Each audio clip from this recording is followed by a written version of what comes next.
480 π.Χ.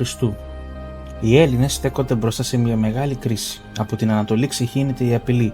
Ο Ξέρξης, ο μέγας βασιλεύς των Περσών, κουβαλά μαζί του ένα στρατό τόσο πολυάριθμο, ώστε οι συγγραφείς της εποχής το παρομοίαζαν με ένα ποτάμι που πλημμυρίζει και καταπίνει τα πάντα.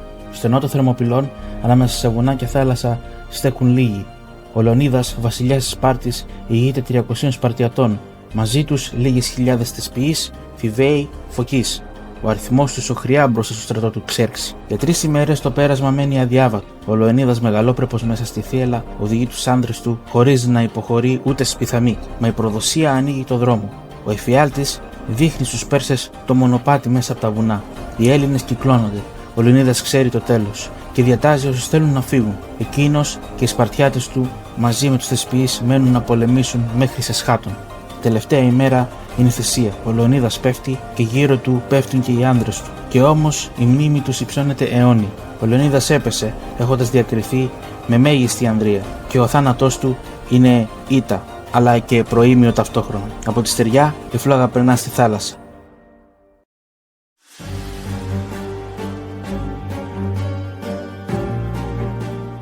Η φλόγα του πολέμου κατεβαίνει προς την Αττική. Εκεί, στην καρδιά του ελληνικού κόσμου, θα πέσει το επόμενο χτύπημα. Τίποτα δεν μπορεί να σταματήσει τον Ξέρξη. Ο δρόμος προς την Αθήνα είναι ανοιχτός. Οι Αθηναίοι ξέρουν ότι δεν έχουν ελπίδα να κρατήσουν την πόλη τους. Οι οπλίτες τους είναι λίγοι και η δύναμή τους βρίσκεται στη θάλασσα. Έτσι παίρνουν μια τρομερή απόφαση: να εγκαταλείψουν την πόλη. Η Αθήνα αδειάζει. Οι έρωτες, γυναίκες, παιδιά επιβιβάζονται σε καράβια και πλέουν προς την Αίγινα, την Τριζίνα και τη Σαλαμίνα. Μόνο λίγοι μένουν πεισματικά κλεισμένοι στην Ακρόπολη, ελπίζοντας ότι τα τείχη και οι θεοί θα τους προστατεύσουν. Όταν ο Ξέρξης φτάνει, βρίσκει μια πόλη σιωπηλή, έρημη, μα η σιωπή σύντομα σπάει από τις φλόγες. Οι Πέρσες ανεβαίνουν στην Ακρόπολη, οι λιγοστοί υπερασπιστές φάζονται και οι ναοί παραδίδονται στη φωτιά.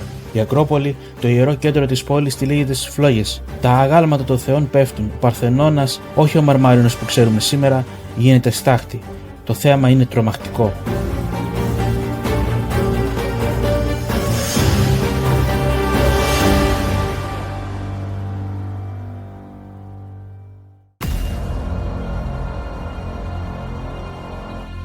Οι Αθηναίοι γύρισαν τα μάτια τους προς το ιερότερο μέρος της Ελλάδας, τους Δελφούς. Η αντιπροσωπεία ανέβηκε στο ιερό μονοπάτι κρατώντας φύλλα δάφνης και αναπνέοντας τους ατμούς της γης. Η σιωπή έσπασε από τα λόγια που έπεσαν σαν κεραυνός. Ούτε κεφάλι, ούτε σώμα θα σωθεί. Όλα είναι χαμένα. Η αντιπροσωπεία έμεινε παγωμένη.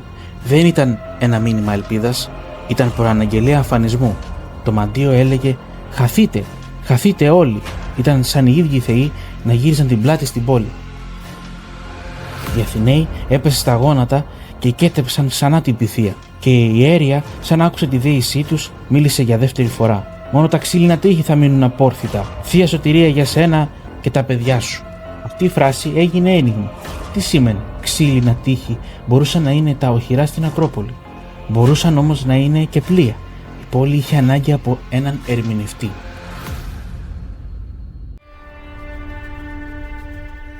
Εδώ εμφανίζεται ένας άνδρας που η ιστορία θα θυμάται για πάντα. Ο Θεμιστοκλής. Γιος του Νεοκλή. Όχι αριστοκράτης, μα παιδί του λαού. Φιλόδοξος, έξυπνος, διορατικός. Πολλές φορές αμφιλεγόμενος, μα πάνω απ' όλα στρατηγός με όραμα. Ο Θεμιστοκλής σήκωσε το βάρος της ερμηνείας. Οι συντηρητικοί έλεγαν ξύλινα τείχη είναι οι φράκτες της Ακρόπολης. Μα εκείνος είδε πιο πέρα. Είδε τη θάλασσα και τα πλοία. Όχι τείχη από ξύλο στη στεριά, είπε, μα τείχη από ξύλο που ταξιδεύουν. Η Τριήρης είναι η σωτηρία μας. Δεν ήταν μια ξαφνική ιδέα. Εδώ και χρόνια είχε πείσει την Αθήνα να χρησιμοποιήσει τον πλούτο από τα ορυχεία του Λαυρίου για να χτίσει στόλο. Εκείνη η απόφαση που πολλοί είχαν θεωρήσει υπερβολική τότε, τώρα φανερωνόταν θεόσταλτη. Όλοι τον ακούει. Όχι όλοι με χαρά, μα η ανάγκη δεν άφηνε περιθώρια. Η Αθήνα εγκαταλείπεται. Οι πολίτες γίνονται ναύτες.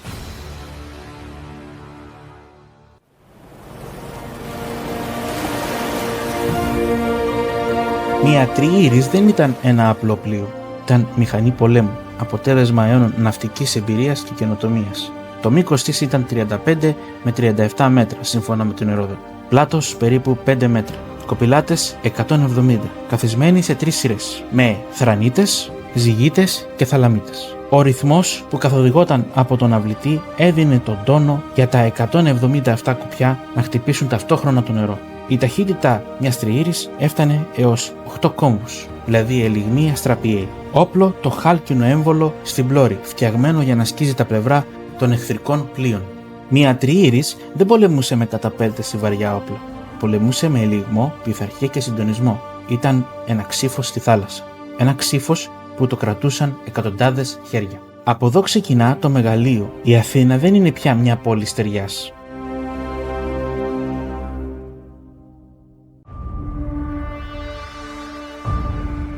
Οι Έλληνες είχαν συγκεντρωθεί στη Σαλαμίνα, νησί απέναντι από την Αττική. Εδώ, ανάμεσα σε στεριά και νησί, θα παίζονταν το πιο μεγάλο στοίχημα. Μα οι γνώμες δεν ήταν ίδιες. Οι Πελοποννήσιοι ήθελαν να εγκαταλείψουν τη Σαλαμίνα και να μαζευτούν στον ισθμό της Κορίνθου, χτίζοντας τείχη και περιμένοντας τον εχθρό στη στεριά. Στην πατρίδα μας να πολεμήσουν, έλεγαν. Μα ο Θεμιστοκλής είδε τον κίνδυνο.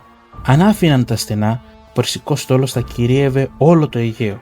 Η θάλασσα θα χανόταν. Ο Θεμιστοκλής ήξερε ότι τα στενά της Σαλαμίνας, τα περσικά πλοία, θα πέφταν σε κατάρα και όχι ευλογία. Εκεί η αριθμητική υπεροχή τους θα γινόταν παγίδα. Τότε, μέσα στο βράδυ, εμφανίζεται στο Ξέρξη ο υπηρέτης του ίδιου του Θεμιστοκλή, ο Σίκινος. Οι Έλληνες, του είπε, είναι διχασμένοι, τσακώνονται, είναι έτοιμοι να φύγουν. Αν επιτεθείς τώρα, μεγάλε βασιλέα, θα τους πιάσεις στον ύπνο. Ο Ξέρξης, πνιγμένος από την αλαζονία του, διατάζει το στόλο του να κλείσει τα στενά και να κόψει κάθε διαφύγη. Μα στην πραγματικότητα έπεσε στην παγίδα του Θεμιστοκλή, διότι εκείνος έστειλε το Σίκινο να τον παραπληροφορήσει. Από τη στιγμή αυτή η μοίρα είχε σφραγιστεί. Ο Θεμιστοκλής δεν έσωσε μόνο μια μάχη, έσωσε το σκηνικό όπου η ιστορία θα αλλάξει τροχιά.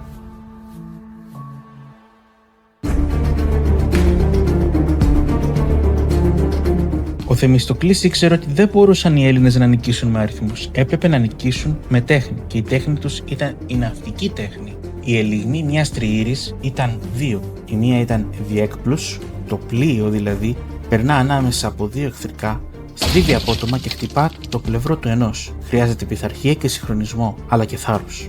Και ο περίπλους. Κυκλωτική κίνηση γύρω από τον εχθρό, χτύπημα εκεί που είναι αδύνατος ο εχθρός, στην πρίμη ή στα πλευρά. Τα πλοία των Ελλήνων ήταν ελαφριά και ευέλικτα. Οι κοπελάτες τους ήταν πολίτες ελεύθεροι που πολεμούσαν για την πατρίδα.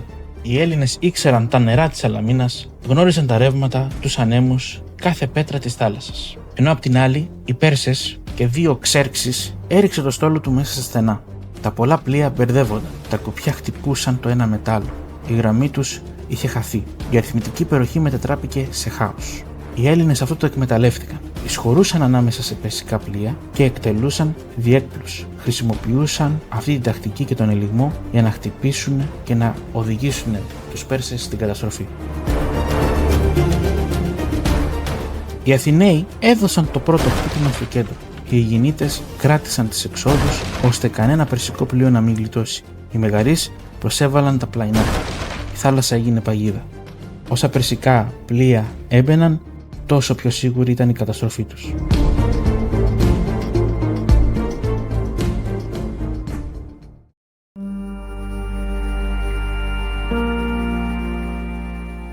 Ο ήλιος ανατέλει πάνω από τα νερά, φωτίζοντας το πλήθος των πλοίων. Στην ακτή της Αττικής, πάνω σε θρόνο χρυσό, κάθεται ο Ξέρξης για να παρακολουθήσει το θέαμα που πιστεύει πως θα είναι ο θρίαμβός του.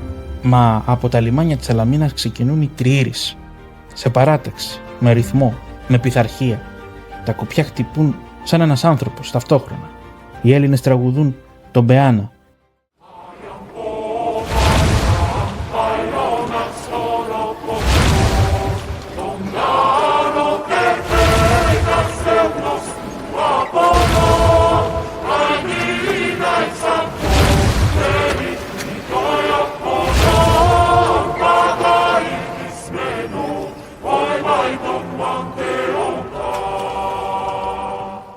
Ο Πεάνας σύει την ψυχή τους. Οι κοπηλάτες τραβούν με όλη τους τη δύναμη. Οι τριήρεις ορμούν προς τα περσικά πλοία. Από εδώ και πέρα δεν υπάρχει επιστροφή. Ο κόσμος θα αλλάξει. Μέσα σε λίγες ώρες η θάλασσα θα γίνει σφαγείο και από το αίμα θα γεννηθεί η ελευθερία.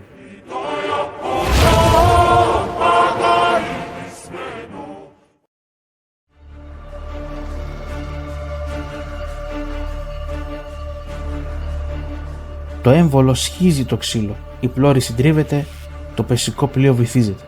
Είναι ο πρώτος θάνατος της μάχης και από εκεί και πέρα ο αγώνας δεν σταματά. Οι Πέρσες ορμούν μέσα στα στενά, μα αντί για θρίαμβο βρίσκουν χάος. Τα πλοία τους μπερδεύονται, τα κουπιά σπάνε, οι γραμμές τους διαλύονται. Οι Έλληνες χτυπούν σαν λεπίδες, κάθε τριήρης εκτελεί διέκπλους. Χτυπά στο πλευρό, αποσύρεται και ξαναμπαίνει. Οι Αθηναίοι στο κέντρο, οι Αιγινίτες στις εξόδους, οι Μεγαρείς και οι Κορίνθιοι στα πλαϊνά. Η θάλασσα γίνεται κόλαση. Ο ήχος των ξύλων που σκίζονται, των σωμάτων που πέφτουν στο νερό, των κραυγών που πνίγονται από το κύμα και πλοία να συγκρούονται. Γλιστρούνε το ένα πάνω στο άλλο. Οι ναύτες μάχονται σώμα με σώμα, με ξύφη και με δώρατα. Ο Ξέρξης, καθισμένος στο θρόνο του στην ακτή, βλέπει το θέαμα. Πίστευε πως θα έβλεπε έναν θρίαβο, μα βλέπει το στόλο του να πνίγεται στα ίδια του τα πλοία. Στις Θερμοπύλες νίκησε η αυτοθυσία. Στη Σαλαμίνα είναι η καητέχνη, η πειθαρχία και η θάλασσα.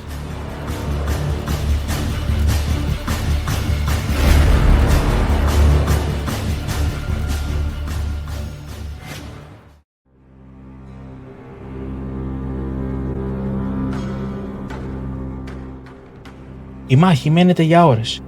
Ο ήλιος ανεβαίνει και κατεβαίνει και ακόμα η θάλασσα γεμάτη κραυγές.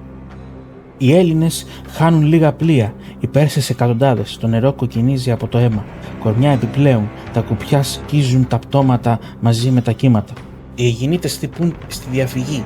Κάθε περσικό πλοίο που προσπαθεί να βγει βυθίζεται. Οι Αθηναίοι δεν σταματούν να εμβολίζουν. Οι Κορίνθιοι και οι Μεγαρείς συνεχίζουν την πίεση. Στο τέλος της ημέρας το οποίο είναι φρικτό. Η άλλοτε αλαζονική περσική αρμάδα δεν είναι πια από συντρίμμια που τα παρασύρει το κύμα.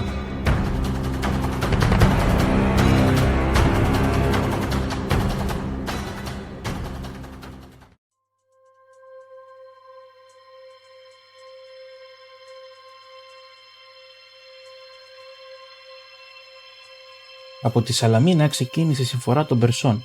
Η θάλασσα που το πρωί έλαμπε γαλήνια τώρα είναι γεμάτη συντρίμμια, ξύλα, πανιά, πτώματα, αίμα που βάφει το κύμα. Ο αέρας μυρίζει καπνό, θάλασσα και θάνατο. Οι Έλληνες εξαντλημένοι αλλά νικητές μαζεύουν τους ζωντανούς τους, επισκευάζουν όσα πλοία μπορούν και κοιτούν τον ορίζοντα. Εκεί που κάποτε απλωνόταν ο πανίσχυρος περσικός στόλος, τώρα απλώνεται μόνο σιωπή. Ο Ξέρξης, καθισμένος στο θρόνο του στην ακτή, βλέπει την καταστροφή. Τα όνειρά του να γίνει κύριος της Ελλάδος καταραίουν. Αντί για πομπή θριάβου, βλέπει τα πλοία του να βυθίζονται. Ο στρατός του μένει χωρίς ναυτικό στήριγμα. Οι ανεφοδιασμοί του κινδυνεύουν και η εκστρατεία του σβήνει. Η απόφαση είναι πικρή.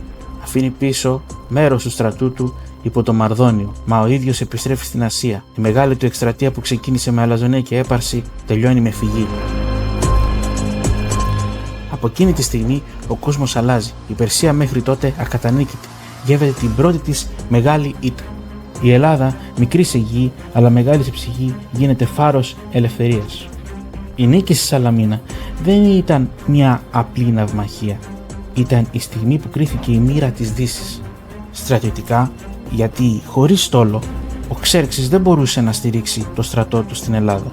Πολιτικά, γιατί οι πόλεις κράτη είδαν ότι η ενότητα μπορεί να φέρει νίκη. Πολιτισμικά, γιατί αν η Ελλάδα είχε χαθεί, ίσως να είχε σβήσει μαζί της και η ιδέα της ελευθερίας, της δημοκρατίας και της φιλοσοφίας.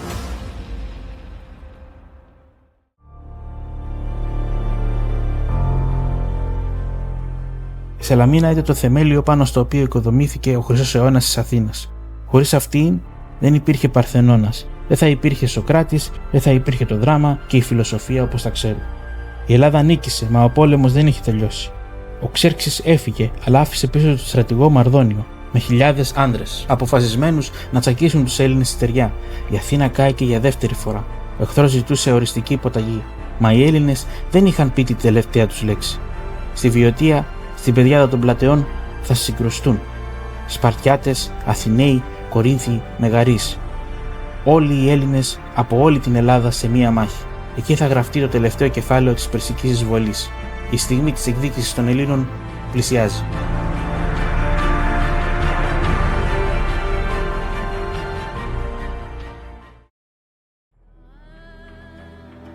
Αν σας άρεσε το βίντεο, κάντε like, πατήστε εγγραφή και μοιραστείτε το για να στηρίξετε την προσπάθειά μας.